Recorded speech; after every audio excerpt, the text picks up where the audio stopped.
Welcome to நீசர் nature. Vinayagar Chaturthi ஸ்பெஷலாக கடையில் மாவு வாங்காமல் வீட்டில் மாவு அரைக்காமல் ஈஸியாக இருக்கிற பொருளை வச்சுட்டு ரொம்ப சூப்பராக சாஃப்டான பிள்ளையார்பட்டி மோதகம் தான் நம்ம செய்ய போகிறோம். ரொம்ப சுவையாக சாஃப்டாக ரொம்ப நேரம் ஆனாலும் அப்படியே சாஃப்டாக இருக்கிற மாதிரியே எப்படி செய்யலான்னு பார்க்கலாம் வாங்க. வீடியோ வந்து ஸ்கிப் பண்ணாமல் பாருங்கள். இது வந்து சின்ன குழந்தைங்கலேருந்து பெரியவங்க வரைக்கும் ரொம்ப சாப்பிடலாம், எல்லாமே சாப்பிடலாம். இது வந்து ட்ரெடிஷ்னல் ஃபுட்டு தாங்க. அப்புறம் நீங்கள் அரிசி எந்த கப்பில் எடுக்கிறீங்களோ அதிலே தான் வெல்லம் தண்ணி எல்லாமே நீங்கள் அதில் தான் எடுக்கணும். பாசிப்பருப்பு எல்லாமே நம்ம ஒரு கப்பு எடுத்துருக்கணும் அரிசி. இப்போ இதில் வந்து 1/3 1/3 பங்கு வந்து பாசிப்பருப்பு எடுத்துக்கலாம். இப்போ நம்ம வந்து அரிசி வந்து முன்னாடி சுத்தம் பண்ணியாச்சு. இப்போ வந்து நம்ம தண்ணி ஊற்றி நல்லா கழுவிக்கலாம். கழுவிட்டு கொஞ்சம் நேரம் ஊற வச்சாலும் சரி, இல்லாட்டி கழுவிட்டு தண்ணியை வடிச்சாலும் சரி, நல்லா ஒரு 2-3 தடவை நல்லா கழுவிக்கலாம். உங்களுக்கு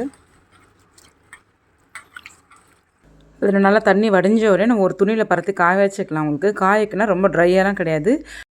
அதாவது அரிசியில் வந்து ஈரம் இருக்கணும், ஆனால் கையில் எடுத்தால் ஈரம் ஒட்டக்கூடாது. அந்த மாதிரி காய வச்சா உங்களுக்கு போதும். அப்புறம் நல்லா எல்லாம் சூட்லேயே வச்சு நல்லா கைவிடாமல் கிளறணும். தேஞ்சிடக்கூடாது, கலர் மாதிரிக்கூடாது, வாசம் வர வரைக்கும் வறுக்கணும். ஹை ஃப்ளேமில் வைக்கக்கூடாது, மீடியமில் தான் இருக்கணும் உங்களுக்கு. ஏன்னா அந்த ஹீட்டை உறிஞ்சி அது ரோஸ்ட் ஆகி வரணும் உங்களுக்கு.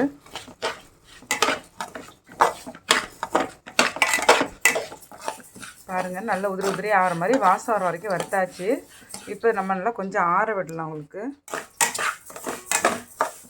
இது கொஞ்சம் நேரம் நல்லா ஆறட்டும். சூடு ஆறணும்னு மிக்சியில் போட்டு நம்ம குறப்பாக அரைச்சிக்கலாம்.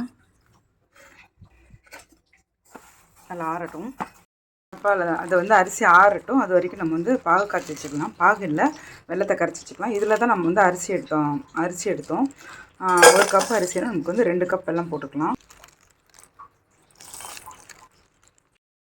இதுக்கு வந்து 1/2 கப் போல் தண்ணி ஊற்றி கரைச்சிக்கலாம். பாகு பத்தம்லாம் தேவையில்லை. இன்னொரு மாவு பண்ணுறதுக்கு நம்ம தண்ணி வச்சுக்கலாம். நம்ம வந்து 1 கப்பு அரிசி 1/4 கப்பு பாசிப்பருப்பு எடுத்தோம். இப்போ வந்து 1க்கு 3 தண்ணி வைக்கணும். அப்போ வந்து 3 கப்பு தண்ணி ஊற்றி வைக்கணும் உங்களுக்கு. தண்ணி ஊற்றி நல்லா காயட்டும். இது காயங்களாட்டி நம்ம வந்து பருப்பு வந்து குறைன்னு அரைச்சி வந்துடலாம். பாருங்கள், வெல்லம் கரைஞ்சிருச்சு. அப்புறமா அடுப்பு ஆஃப் பண்ணிடலாம். சூடாரிச்சு இது கூட ஒரு 3 ஏலக்காய் போட்டுக்கலாம். வந்து ரொம்ப நைஸாக பவுடர் மாதிரி இருக்கக்கூடாது, பல்ஸில் விட்டு கொஞ்சம் குறைன்னு எடுக்கணும். பாருங்கள், ரொம்ப நைஸ்லாம் இல்லை, கொஞ்சம் குறைன்னு இருக்குது. ஏலக்காய் போட வாசம் சூப்பராக இருக்குது. இப்போ இதில் கொஞ்சம் உப்பு போட்டுக்கலாம். ஏன்னா ஸ்வீட் போடுறப்ப கொஞ்சம் உப்பு போட்டால் தான் உங்களுக்கு வந்து டேஸ்ட் தூக்கி கொடுக்கும் உங்களுக்கு. இப்போ தண்ணி பாருங்கள் பபுள்ஸ் வர ஆரம்பிக்குது. இப்போ நம்ம போட்டு கிளறலாம்.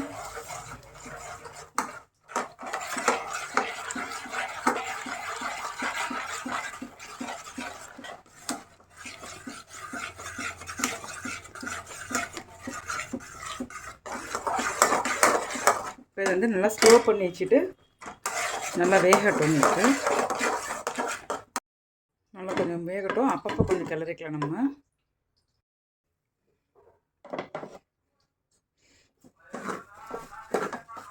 பாருங்கள், நல்லா வெந்துச்சு. இப்போ நம்ம வந்து இந்த ஊற்றி வச்சுருக்க வெள்ளை தண்ணி அதில் ஊற்றி சேர்த்து வைக்கலாம். வெள்ளத்தில் மணால் இல்லை, இருந்தாலும் ஒவ்வொரு நேரம் நம்ப முடியாது. நம்ம வந்து வெல்லம் வந்து இப்போ 2 கப்பும் போல் 1/2 கப்பும் போடலாம். நமக்கு வந்து கரெக்டாக போதும். இனிப்பு ரொம்ப வேணாம் அப்படின்னு சொன்னால் நம்ம வந்து 1/2 கப் போடலாம். இல்லை எங்களுக்கு கொஞ்சம் இனிப்பு கொஞ்சம் தூக்கலாம் அப்படின்னு சொன்னால் 2 கப் போடலாம். நம்மளோட சாய்ஸ் தான் இது. பாருங்கள், நல்லா கட்டி இல்லாமல் நல்லா கிளறி விட்டுறலாம். கிளறி வச்சுட்டு ஸ்லோ பண்ணி வச்சிட்டோம்னா நல்லா இஞ்சி வரும் உங்களுக்கு. கொஞ்சம் நேரம் நல்லா இதெல்லாம் இஞ்சி வரட்டும். நம்ம இஞ்சி வரதுக்குலாம் ஒரு மூடி தேங்காய் தருவிக்கலாம். நம்மளோட இஷ்டம் தான், எவ்வளோனா தேங்காய் போட்டுக்கலாம்.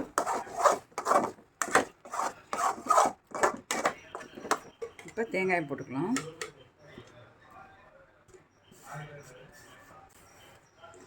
நான் தேங்காய் கொஞ்சம் நிறைய போட்டிருக்கேன். சாப்பிட்றப்ப கொஞ்சம் நல்லா இருக்கும், வாயில் கடிப்படுறப்ப.